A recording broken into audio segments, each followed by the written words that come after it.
you first have to clear $11,600 in Trump's own piggy banks. So, okay, the RNC isn't paying Trump's legal fees, but it is not as simple as that. It is a shell game. Joining me now to discuss is Kristy Greenberg, former federal prosecutor who served for over a decade in the U.S. Attorney's Office for the Southern District of New York, and Tim Miller, writer-at-large at The Bulwark and co-host of the Next Level podcast. Thank you guys both for being here. Kristy, how is this legal? How can he keep saying this one thing and doing another?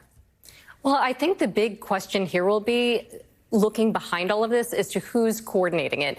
If Donald Trump is coordinating between his campaign and these PACs that are supposed to be third parties and independent, the Save America PAC is an independent, even though he directs it, independent third party, if there's sufficient coordination and you could prove that, then maybe you would have something to say. These expenditures are not purely personal. These are really campaign contributions. And therefore, they should be subject to the limits of $5,000 that campaign contributions are subject to. So, again, it seems to me, like you said, they're just trying to do an end run around these various regulations, and it seems so transparent.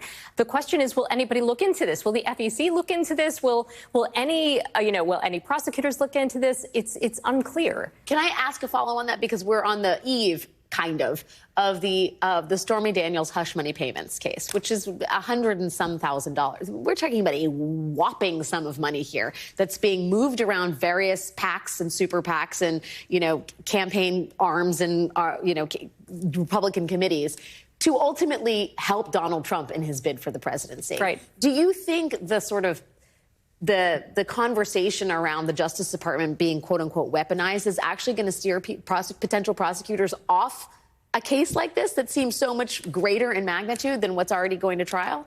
Well, I mean, it feels like it already has, because remember, Jack Smith, as you pointed out, had served some subpoenas in connection with that non-existent, as it turns out, election defense fund. He had served some subpoenas and then he withdrew them. Yeah. And it was unclear why, because that seemed like such a clear-cut fraud. I questioned why that happened. I mean, perhaps it was optics. Perhaps he felt like he had such strong cases in the January 6th case and the national security case that he didn't want to seem as though he was trying to drain Trump of the ability to legally defend against those cases.